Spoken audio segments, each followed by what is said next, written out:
నమస్తే, welcome to Four Sides TV news blaze బులెటిన్ల ముందుగా హెడ్లైన్స్ చూద్దాం. పశ్చిమ బెంగాల్లో 2 రైళ్లు ఢీ, 5 మృతి, 25 మందికి గాయాలు.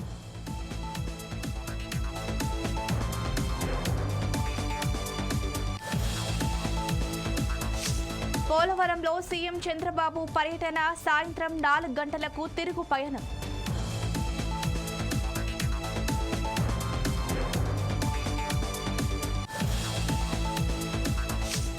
నూజివీడులో పార్థసారథి బ్యానర్లకు నిప్పు, చర్యలకు పాల్పడ్డ గుర్తు తెలియని వ్యక్తులు.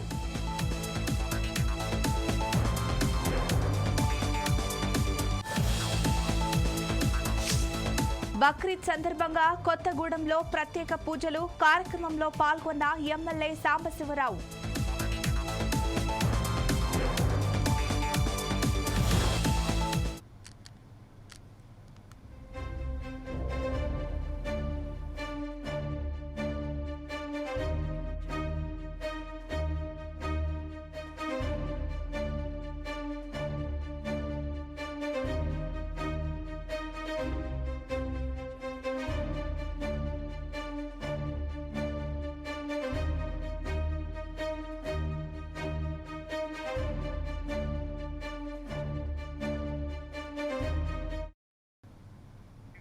పశ్చిమ బెంగాల్లోని న్యూ జల్పాయిగూడిలో 2 రైళ్లు ఢీకొన్నాయి.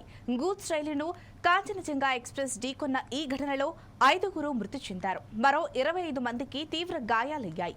వీరిలో కొందరి పరిస్థితి విషమంగా ఉంది. ఘటనా స్థలిలో కొన్ని రైలు బోగీలు చెల్లాచెదురుగా పడిపోయాయి. అధికారులు సహాయక చర్యలు చేపట్టారు. 15 అంబులెన్స్లలో క్షతగాత్రులను ఆసుపత్రికి తరలించారు. దీనికి సంబంధించి మరింత సమాచారం మా ప్రతినిధి చంద్రశేఖర్ అందిస్తారు. చెప్పండి చంద్రశేఖర్. Thank you Jhansi. పశ్చిమ బెంగాల్ రాష్ట్రంలోని డార్జిలింగ్ జిల్లాలో ఉదయం ఘోర రైలు ప్రమాదం అయితే చోటు చేసుకుంది.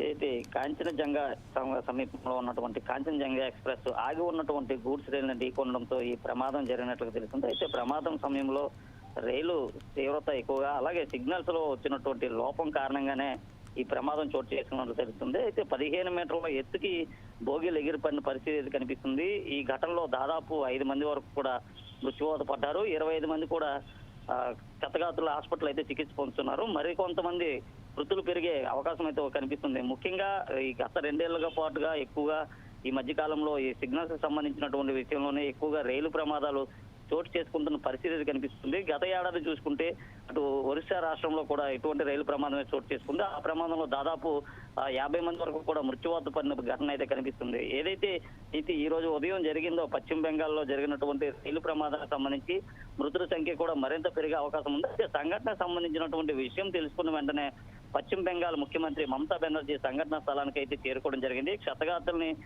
పరామర్శించడంతో పాటు బాధితులకు సంబంధించినంత వరకు కూడా వారి వివరాలంతా కూడా తెలుసుకున్న పరిస్థితి కనిపిస్తుంది. ముఖ్యంగా బాధితులకి తక్షణమే రక్షణ చర్యలు కూడా చేపడుతున్నారు. ఇప్పటికీ కూడా రక్షణ చర్యలు అయితే కొనసాగుతూనే ఉన్నాయి. అయితే ఆగి ఉన్నటువంటి రైలు ఢీకొనడం వెనుక ఉన్నటువంటి కారణాలు ఏంటనే అంశం పైన కూడా రైల్వే అధికారులు దర్యాప్తు అయితే కొనసాగిస్తున్నారు. అలాగే మృతుల కుటుంబాలకు కూడా ఎక్స్గ్రేషియా కూడా బెంగాల్ ముఖ్యమంత్రి ప్రకటించిన పరిస్థితి కనిపిస్తుంది. ముఖ్యంగా చూసుకుంటే రైలు ప్రమాదంలో ఎక్కువగా అక్కడ ఉండేటటువంటి ప్యాసింజర్స్ నష్టపోయారు అంటూ కూడా అక్కడ ఉన్నటువంటి కుటుంబ సభ్యులంతా కూడా రోధిస్తున్న పరిస్థితి కనిపిస్తుంది. అయితే మరికొంతమందిని అంబులెన్స్ ద్వారా కూడా తరలిస్తున్న పరిస్థితి ఎక్కువగా అక్కడ కనిపిస్తుంది.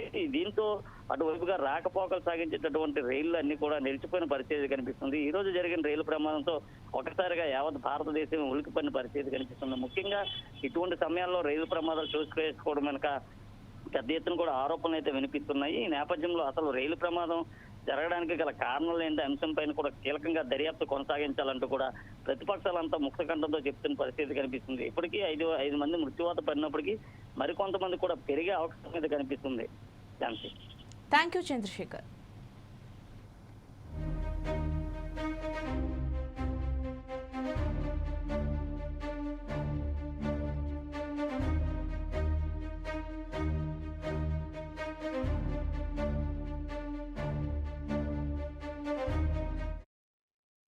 ఇక వరుస ప్రమాదాలు భారతీయ రైల్వేకు మాయని మచ్చగా మారుతున్నాయి. 2023 జూన్ 2న ఒడిశాలోని బాలసోర్ రైలు దుర్ఘటనలో 293 మంది మరణించారు.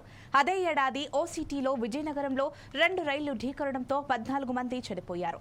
ఈ నెల 2న పంజాబ్లోని ఫతేగఢ్ సాహిబ్ ప్రమాదంలో 2 గాయపడ్డారు. తాజాగా ఇవాళ బెంగాల్ న్యూ జల్పాయిగూడిలో ప్యాసింజర్ గూడ్స్ ఢీకొనడంతో 5 మరణించారు. దీంతో ఇండియన్ రైల్వేపై తీవ్ర విమర్శలొస్తున్నాయి.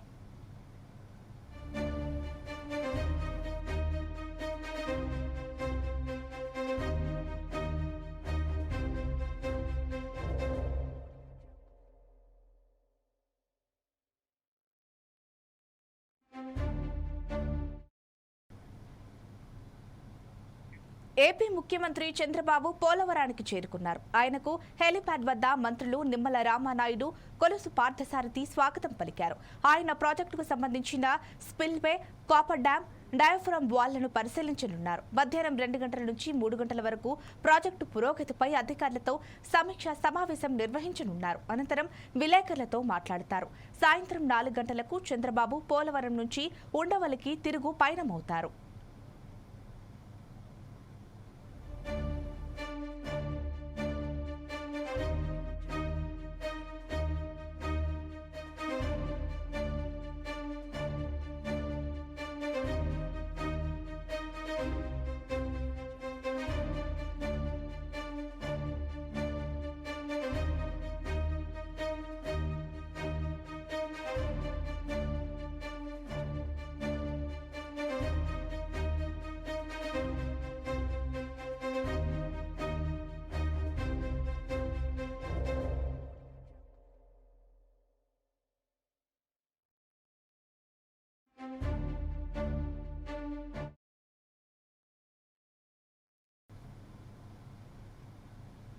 సింహాచలంలో వరాహ లక్ష్మీ నరసింహస్వామిని హోంశాఖ మంత్రి వంగలపూడి అనిత సందర్శించారు.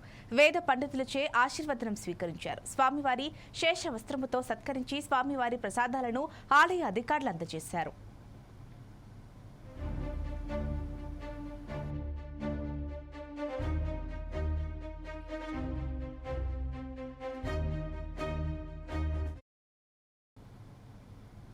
తిరుమలను శ్రీవారిని వైద్య శాఖ మంత్రి సత్యకుమార్ దర్శించుకున్నారు. ఏపీని ఆరోగ్య ఆంధ్రప్రదేశ్గా మార్చడానికి తనకు ఆశీస్సులు అందించాలని స్వామివారిని ప్రార్థించినట్లు ఆయన తెలిపారు.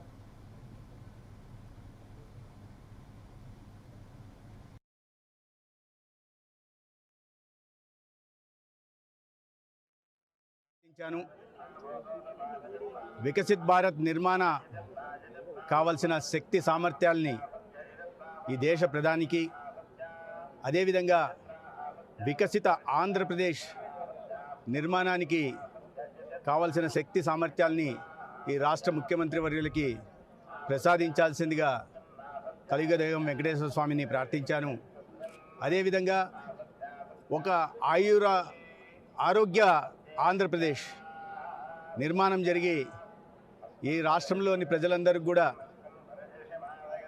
ఎటువంటి జబ్బుల నుంచి, మహమ్మారుల నుంచి బారిన పడకుండా ఆయురారోగ్యాలతో వర్ధిల్లాలని స్వామివారిని ప్రార్థించారు.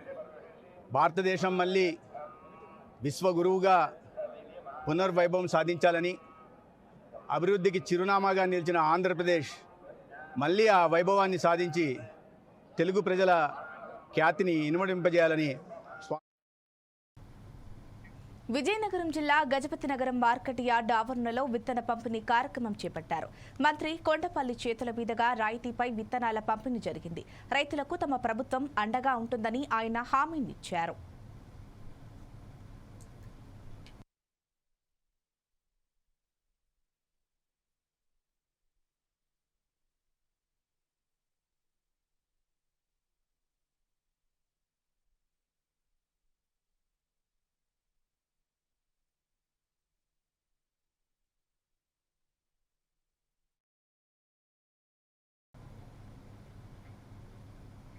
మాజీ మంత్రి పెద్దిరెడ్డికి మరో షాక్ తగిలింది. పెద్దిరెడ్డి రామచంద్రారెడ్డి, తంబలపల్లి ఎమ్మెల్యే ద్వారకానాథ్ రెడ్డితో సహా 12 మందికి హైకోర్టు నోటీసులు ఇచ్చింది. తనపై దాడి చేసి తప్పుడు కేసులు నమోదు చేశారని, తన ప్రాణాలకు ముప్పు ఉందని కోర్టులో మాజీ జడ్జి రామకృష్ణ అపీల్ దాఖలు చేశారు. దీనిపై జడ్జి రామకృష్ణ వీడియో విడుదల చేశారు.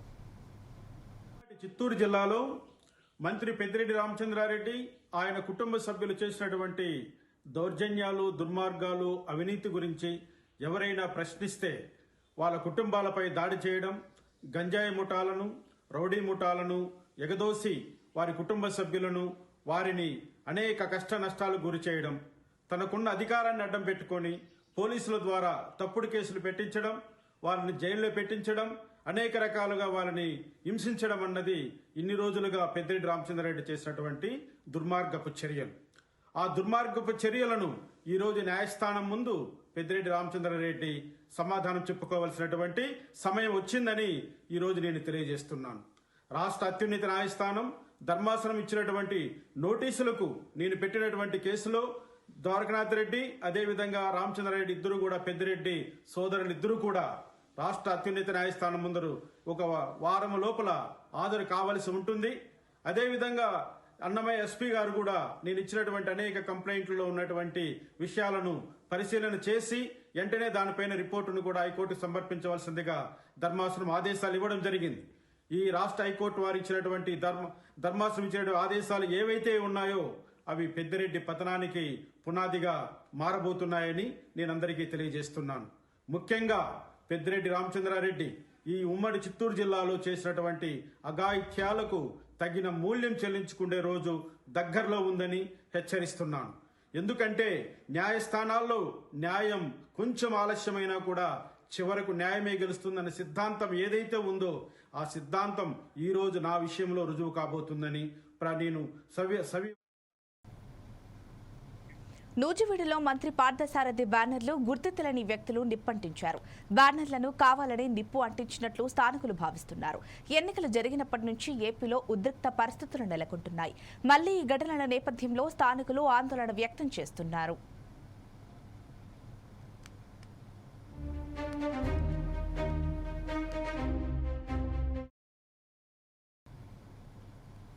దేశవ్యాప్తంగా పెట్టుబడులకు సంబంధించిన కీలక పరిణామాలపై సీఎం చంద్రబాబు దృష్టి సారించారు. వేల కోట్ల టర్నోవర్ కలిగిన సంస్థల విస్తరణ సమాచారాన్ని ఎప్పటికప్పుడు తన డెస్క్ మీదకి పంపించాలని ఆయన సూచించినట్లు తెలుస్తోంది. ముఖ్యంగా ఆర్థిక, వ్యాపార, పెట్టుబడుల సమాచారాన్ని ప్రచురించే వార్తాపత్రికల్ని ఏ రోజుకు ఆ రోజు డాష్ బోర్డులో ఉంచాలని చెప్పినట్లు సీఎంఓ వర్గాలు వెల్లడించాయి.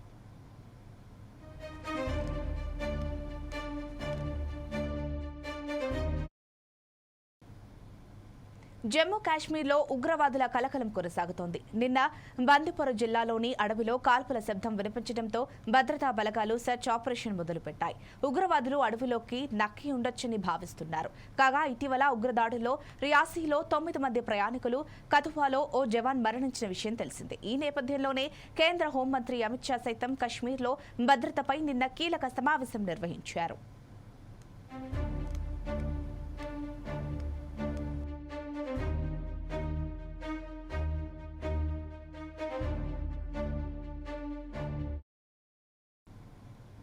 బక్రీద్ సందర్భంగా కొత్తగూడెంలో ఈద్గా వద్ద ముస్లింలు ప్రత్యేక ప్రార్థనలు చేశారు. ఈ కార్యక్రమంలో ఎమ్మెల్యే కూనంనేని సాంబశివరావు పాల్గొన్నారు. వారికి బక్రీద్ శుభాకాంక్షలు తెలిపారు. అందరూ కలిసిమెలిసి మత సామరస్యం పాటించాలని ఎమ్మెల్యే సూచించారు.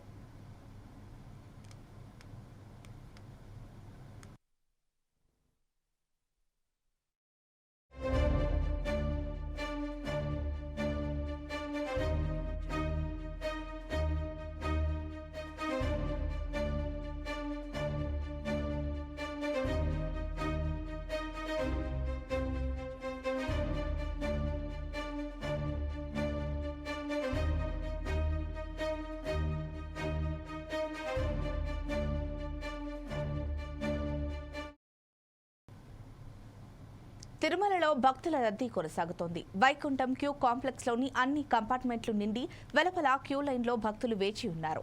టోకెన్ లేని భక్తులకు శ్రీవారి సర్వదర్శనానికి 24 గంటల సమయం పడుతోంది. నిన్న శ్రీవారిని 69,870 మంది భక్తులు దర్శించుకున్నారు. 42,119 మంది భక్తులు తలనీలాలు సమర్పించుకున్నారు. హుండీ ఆదాయం 4 కోట్లు సమకూరింది.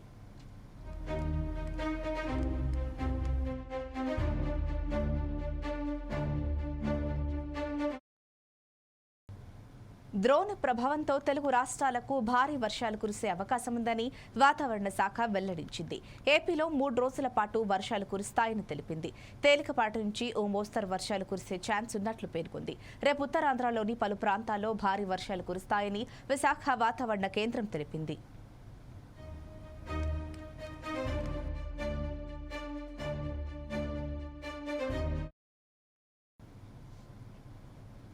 ఎలక్ట్రానిక్స్ పరికరాలను ఉత్పత్తి చేస్తున్న ప్రపంచ దిగ్గజ సంస్థల్లో ఒకటైన ఫాక్స్కాన్ ఆగస్టు నుంచి రాష్ట్రంలో ప్రొడక్షన్ ప్రారంభించనుంది. రంగారెడ్డి జిల్లా ఇబ్రహీంపట్నంలోని కొంగర కలాన్లో 1,200 కోట్లతో నెలకొల్పిన ప్లాంట్ పనులు దాదాపు పూర్తి కావచ్చాయి. ఈ సంస్థ ద్వారా తొలి ఏడాదిలో 25,000 మందికి ఉద్యోగ అవకాశాలు లభించనుండగా 10 ఏళ్లలో దాదాపు 1,00,000 మందికి ప్రత్యక్షంగా పరోక్షంగా ఉపాధి దక్కుతుంది.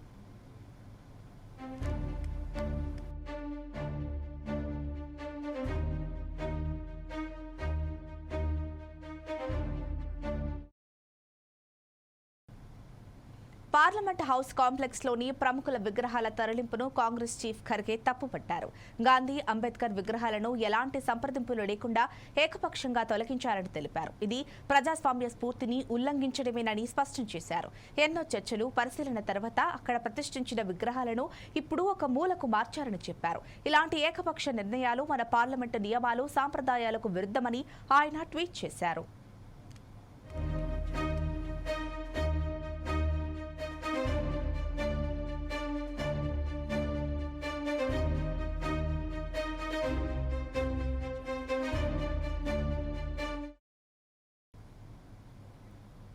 నేడు సీఎం చంద్రబాబు పోలవరం ప్రాజెక్టును సందర్శించనున్నారు. ఉదయం ఉండవల్లి నుంచి బయలుదేరి మధ్యాహ్నం 12 గంటలకు ప్రాజెక్టు వద్దకు చేరుకున్నారు. పనులను పరిశీలించిన అనంతరం ప్రాజెక్టు పురోగతిపై అధికారులతో సమీక్ష నిర్వహిస్తారు. ఆ తర్వాత మీడియాతో మాట్లాడి తిరిగి సాయంత్రం 4 గంటలకు ఉండవల్లికి బయలుదేరుతారు. ముఖ్యమంత్రిగా బాధ్యతలు స్వీకరించాక ఆయనకిదే తొలి పర్యటన.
ఏపీ ముఖ్యమంత్రి చంద్రబాబు పోలవరానికి చేరుకున్నారు.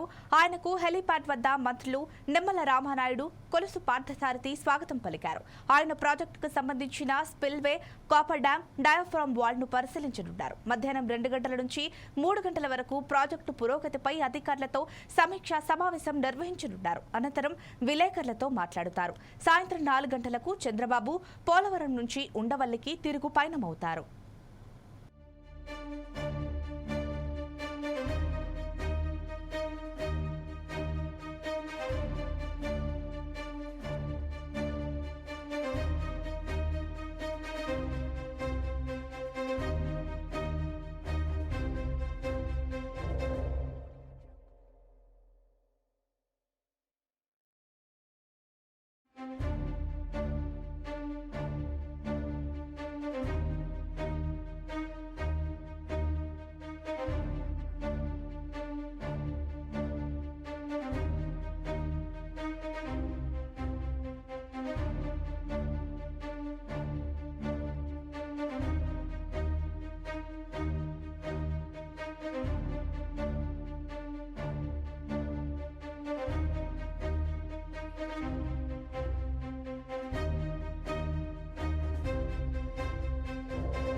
ఏపీ ముఖ్యమంత్రి చంద్రబాబు పోలవరానికి చేరుకున్నారు. ఆయనకు హెలిప్యాడ్ వద్ద మంత్రులు నిమ్మల రామానాయుడు, కొలుసు పార్థసారథి స్వాగతం పలికారు.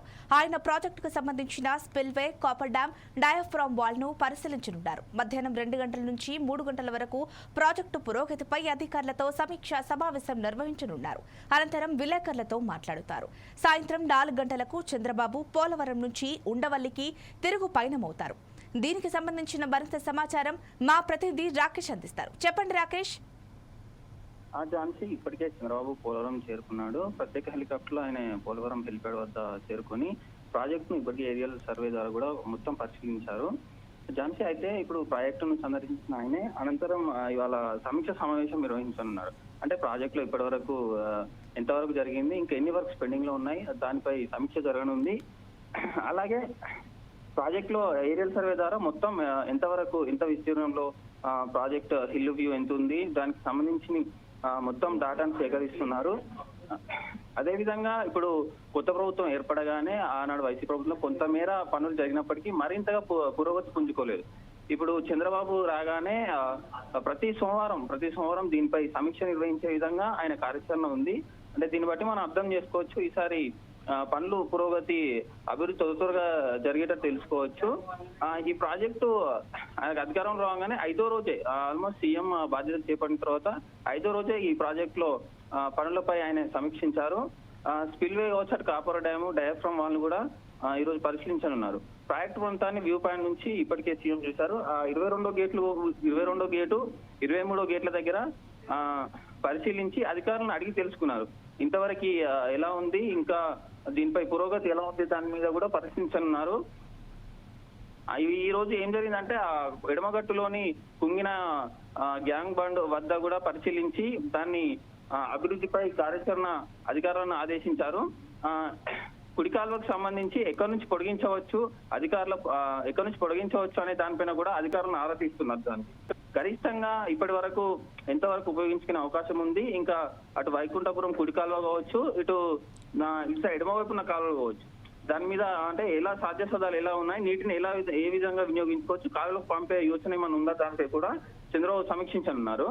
ఇదంతా జరిగినాక ఇవాళ సాయంత్రం 4 గంటలకు ఆయన తిరుగుపయనం అవుతారు. Thank you Rakesh.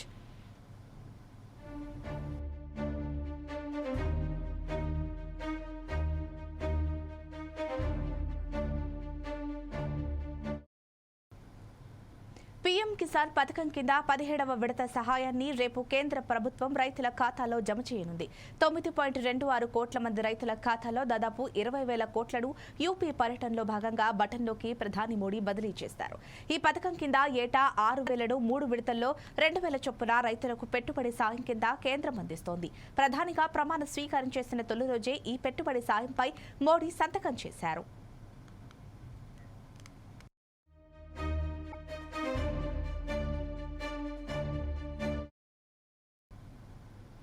జనసేనకు డిప్యూటీ స్పీకర్ పదవి ఇవ్వాలని ఎన్డీఏ సర్కారు నిర్ణయించింది. ఎవరికి ఇవ్వాలన్న దానిపై టీడీపీ, జనసేన అధినేతలు కసరత్తు చేస్తున్నట్లు తెలుస్తోంది. కాకినాడ రూరల్ ఎమ్మెల్యే పంతం నానాజీ, నెల్లిమర్ల ఎమ్మెల్యే లోకం మాధవి పేర్లు ప్రధానంగా వినిపిస్తున్నాయి. ఇక ప్రభుత్వ చీఫ్ విప్ గా పొన్నూరు టీడీపీ ఎమ్మెల్యే ధూళిపాళ్ల నరేంద్రకుమార్ పేరును చంద్రబాబు ఖరారు చేశారని టీడీపీ వర్గాలు చెబుతున్నాయి.